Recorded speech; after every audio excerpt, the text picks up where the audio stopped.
Olá, Transformers! Bem-vindo ao nosso canal. Eu sou a doutora Marília Neri Mischiati, gastroenterologista e hepatologista. E eu sou a doutora Andréa Aldi, endocrinologista e metabologista.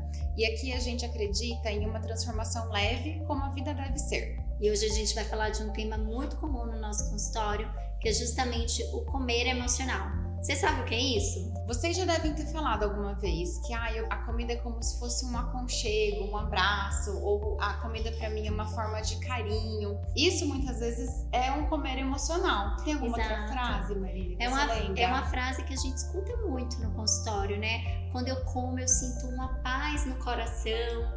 Isso, é como se fizesse um carinho na alma, né? Um carinho na alma. Ou eu volto para aquele momento que eu tô lá com minha mãe ou com minha avó. Aquela memória afetiva, né, que a gente tem do passado, muitas vezes relacionado com a alimentação. Exato. E é importante saber que o comer emocional faz parte da nossa vida. Todo mundo pode ter um comer emocional. Eu, por exemplo, tenho um comer emocional. O meu comer emocional é muito ligado com o meu estado de origem, que é a Bahia. Então, quando eu tô na Bahia, eu sinto a necessidade de comer o acarajé, de comer uma moqueca, porque justamente dá aquele aconchego no coração. Eu também tenho isso.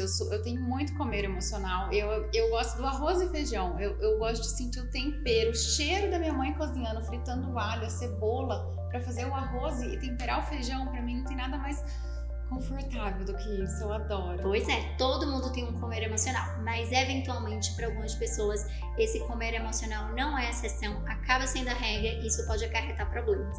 E o que é importante a gente saber diferenciar esse comer emocional do comer de verdade, entre aspas, né? Porque a gente tem dois tipos de fome. Então a gente tem a fome que eu gosto de chamar de fome física, um apetite biológico. Exato. E a fome emocional, que ela tem um nome difícil. O nome difícil dessa fome emocional é um apetite hedônico. Exato. E no nosso cérebro são duas regiões diferentes que controlam isso. Então tem uma região que controla a nossa fome física, que é o comer para viver. Exatamente, onde tem a falta do nutriente. Exatamente. Do comer emocional, que é viver para comer. É importante a gente conseguir diferenciar isso, né, Marília? Exato. E esse comer emocional, justamente onde a gente tem liberação de dopamina, serotoninérgicos, que são substâncias no nosso cérebro que dão justamente a sensação de prazer e bem-estar. Exatamente. Eles seguem o mesmo caminho. Olha como é interessante. Tem alguns estudos que avaliaram com ressonância funcional e mostra que o nosso prazer pela comida é o mesmo caminho cerebral de qualquer outro tipo de fonte de prazer. Então, isso é uma coisa boa, no sentido de que a gente consegue substituir esse prazer do alimento, quando estiver muito exagerado, por outros tipos de prazer. Mas ele também pode ser ruim, porque ele pode virar uma dependência e você querer cada vez mais esse prazer só com o alimento. E como a gente percebe que a gente está tendo um comer emocional? Bem, normalmente o comer emocional, ele tem um gatilho emocional envolvido. E não necessariamente é um gatilho ruim, como tristeza, ansiedade, alguma punição, algo nesse sentido. Muitas vezes gatilhos positivos mesmo. Se você está muito alegre, se você teve uma conquista muito grande, isso pode gerar um comer emocional. É aquela velha história, né? Eu tô triste, eu quero comer. Eu tô feliz, eu quero comer. Passei no vestibular, eu quero comer. Eu fui mal na prova, eu quero comer. É esse cuidado que a gente tem que ter quando a gente quer distribuir todas as nossas emoções, positivas ou negativas, no comer. Exato. E a Dé é uma exceção. Você viu que a comer emocional dela é o feijão com arroz. Olha que maravilha, comida de verdade. Mas na maioria das vezes o comer emocional são alimentos extremamente açucarados, com bastante gordura hidrogenada, palatáveis. Então é justamente aquele alimento que dá aquela bomba de prazer. Aquela bomba de prazer no nosso cérebro. E sabe por que isso acontece? A indústria alimentícia, eles foram extremamente inteligentes no desenvolvimento desse tipo de alimento. Então eles descobriram, a indústria alimentícia já descobriu isso há muito tempo, que existem esses dois tipos de fome. Então a fome física e a fome emocional, a fome hedônica. Eu não vou ficar falando esse nome difícil para não bagunçar a gente aqui. Então a fome emocional e a fome física. E a indústria percebeu, ela descobriu que alguns tipos de substâncias ativam mais a fome hedônica do que a fome física. Então, isso tudo que a doutora Marília falou, então um alimento muito gostoso, que são os muito palatáveis, com com muito açúcar, muita gordura, açúcar invertido, também com excesso de sal. Muitas vezes no mesmo alimento tem tudo isso, tem sal, açúcar e gordura. Ele vai direto no nosso centro da fome, do prazer, da emoção, e faz essa bomba atômica de alegria prazerosa. E ao mesmo tempo a gente libera pouco hormônio da saciedade. Então é aquela história, o pacotinho de bis, ele não foi feito para comer um só mesmo. Ele foi feito para comer até o final. Já diz o nome, bis, exatamente, né? É impossível comer um só. Porque a gente não libera a saciedade o suficiente para lembrar o nosso cérebro que tem que parar de comer. Muito pelo contrário, ele vai lá no centro do prazer e fica delícia, delícia, quero mais, até eu ver o fim.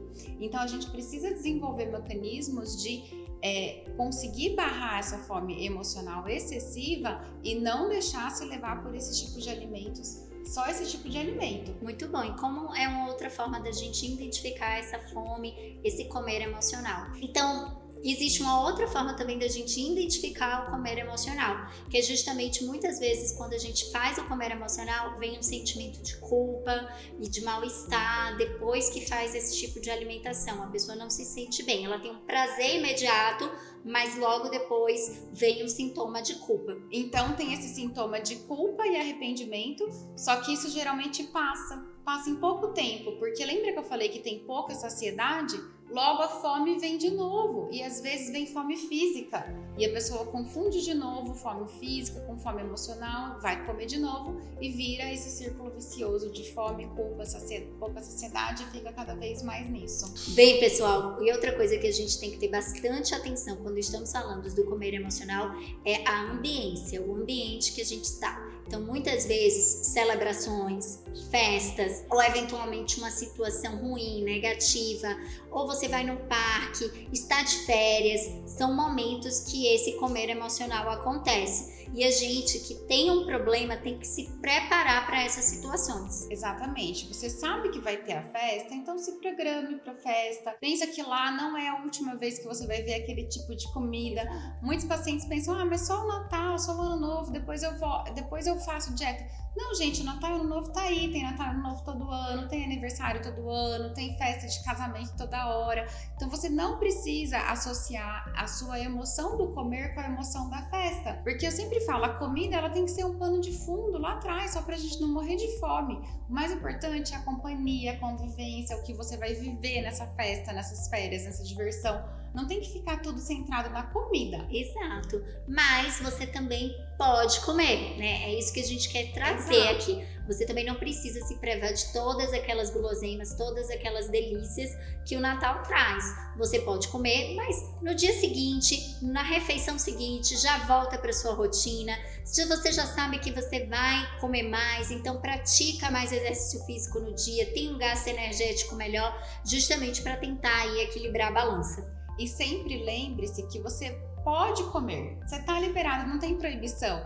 Mas tem que pensar justamente nisso. A comida está aí e ela não vai sumir. Não é essa a única vez que você vai ter essa oportunidade de comer. Exato. Né? E o que a gente quer trazer aqui é justamente consciência. Porque muitas vezes a gente não sabe denominar o que a gente está sentindo. A gente não sabe se a gente sente fome ou tristeza. A gente não está sabendo se a gente está sentindo fome ou alegria. E isso a gente coloca todas as nossas emoções na comida. E aí justamente a comida vira uma automedicação para as nossas angústias. E sabe que eu ouço muito falar também, Marília, essa questão do ambiente? Muitos pacientes tem muita dificuldade no trabalho, porque no trabalho o tempo todo as pessoas levam bolacha, pedem lanche, pedem doce, porque elas querem justamente ter uma distração da ansiedade, da preocupação, de fazer demais, trabalhar demais, e elas querem descontar tudo na comida. Então, isso acontece muito frequentemente. O que tem na sua gaveta? Não tem que ter barra de chocolate, não tem que ter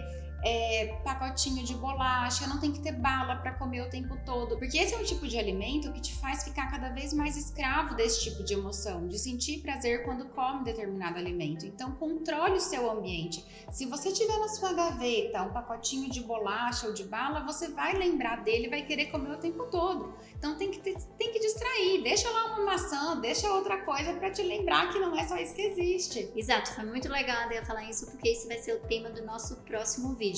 como você controlar o seu ambiente, porque o ambiente obesogênico é um dos grandes responsáveis pela obesidade. Bom, se você gostou, então curta, compartilha, manda pra mãe, pra vizinha, pra quem você sabe que possa ter esse comer emocional também. E coloca aqui nos comentários qual é a sua comida emocional, qual é aquela comida que te traz um aconchego que a gente quer saber.